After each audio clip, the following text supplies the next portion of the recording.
Number 4، قرآن کی تفسیر قرآن سے۔ قرآن کریم میں ایک بات ایک جگہ ذکر ہوتی ہے اور اس بات کی وضاحت دوسری جگہ بھی ہوتی ہے، لہٰذا ایک آدمی کے لیے ضروری ہے کہ وہ قرآن کو پڑھے تو ایک جگہ پکڑ کے اس کا مطلب نہ لے لے، بلکہ اس بارے میں اور بھی آیتیں آتی ہیں ان کی روشنی میں اس کو سمجھنے کی کوشش کرے۔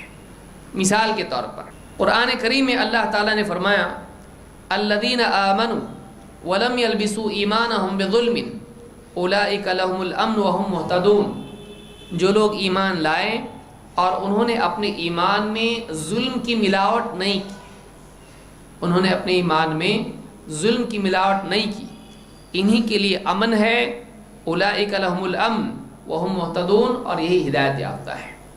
اب آپ غور کریں، یہاں پر کہا جا رہا ہے کہ جو لوگ ایمان لائے اور اپنے ایمان میں ظلم کو ملنے نہیں دیا تو انہی کے لیے امن ہے اور یہ ہدایت یافتہ ہے۔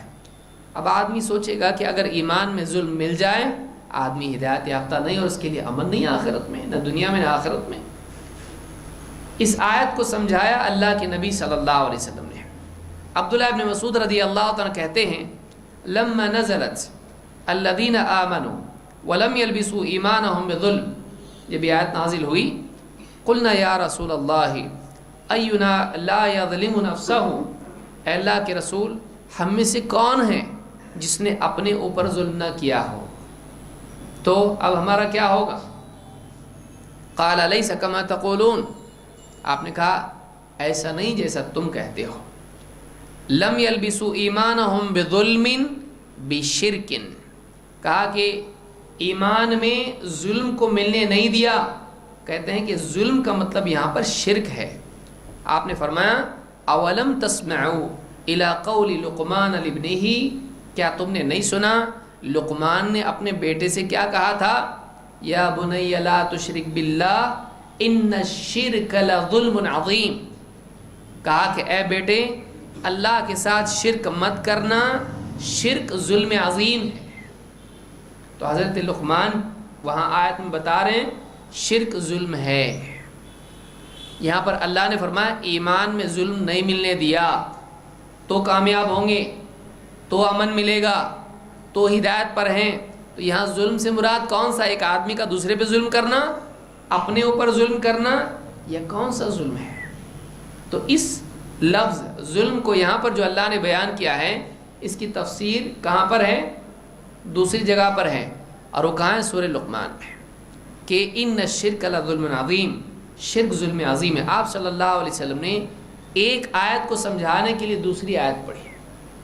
اس سے معلوم ہوتا ہے قرآن کا ایک حصہ دوسرے حصے کی تفسیر کرتا ہے، تو قرآن کے ایک حصے سے دوسرا حصہ سمجھ میں آتا ہے۔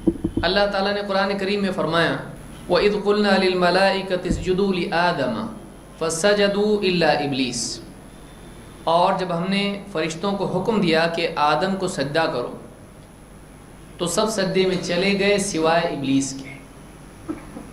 اس آیت سے بظاہر یہ معلوم ہوتا ہے کہ شاید ابلیس فرشتوں ہی میں سے ہو، اس لیے کہ اللہ تعالیٰ فرما رہا ہے کہ ہم نے فرشتوں کو حکم دیا کہ آدم کو سجدہ کرو تو سب نے سجدہ کیا مگر ابلیس نے نہیں۔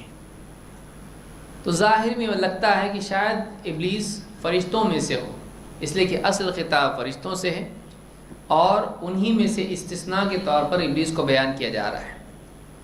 لیکن دوسری جگہ اسی واقعے کو دیکھنے سے بات اور واضح ہوتی ہے کہ ہاں ایسا نہیں ہے۔ اللہ تعالیٰ نے فرمایا سورہ کہف میں آیت نمبر 50 میں وَإِذْ قُلْنَا لِلْمَلَائِكَةِ اسْجُدُوا لِآدَمَ فَسَجَدُوا إِلَّا إِبْلِيسَ كَانَ مِنَ الْجِنِّ فَفَسَقَ عَنْ أَمْرِ رَبِّهِ، اور جب ہم نے فرشتوں کو حکم دیا کہ آدم کو سجدہ کرو تو سب سجدے میں چلے گئے سوائے ابلیس کے، وہ جنات میں سے تھا اور وہ اپنے رب کے حکم سے نکل بھاگا۔ یہاں آپ دیکھیں گے کہ اس مقام پر اللہ تعالیٰ نے ایک زیادہ بات بیان کی، وہ یہ کان من الجن، ابلیس جنات میں سے تھا۔ تو وہ جو شبہ ہے جو سورۃ البقرہ کی آیت میں پیدا ہوتا ہے کہ کیا وہ فرشتوں میں سے تھا، اس شبہ کو اللہ تعالیٰ نے سورہ کہف کی آیت میں دور کیا ہے، وہاں بتلایا گیا کہ وہ جنات میں سے تھا۔ تو اس سے یہ غلط فہمی پیدا نہیں ہوتی ہے کہ فرشتوں میں سے وہ تھا، بلکہ معلوم ہوتا ہے کہ وہ کن میں سے تھا؟ جنات میں سے۔ تو ایک جگہ قرآن کی ایک آیت میں بات ہوتی ہے، اس میں غلط فہمی پیدا ہوتی ہے تو اس کو دور کیا جاتا ہے دوسری جگہ پر۔ اس لیے ایک آدمی جب قرآن پڑھتا ہے تو اس کو تفسیر پڑھنا چاہیے، تاکہ تفسیر میں علماء نے مختلف آیتوں کی تفسیر میں دوسری آیتیں بھی ذکر کی ہیں، تو ساری آیتیں اس کے سامنے ہوں اور ان سب کو ملا کر وہ مطلب لے۔ ایسا نہ کرے کہ کچھ بھی آیت پڑھ لی اور ترجمہ اس کا دیکھ لے اور مطلب اس سے کچھ بھی لے لے، یہ آدمی نہیں کرنا چاہیے، بلکہ ایک آیت دوسری آیت کو واضح کرتی ہے۔ جب تک کہ ان آیتوں کو سامنے نہ رکھا جائے اس آیت کا مطلب سمجھ میں آنے والا نہیں ہے۔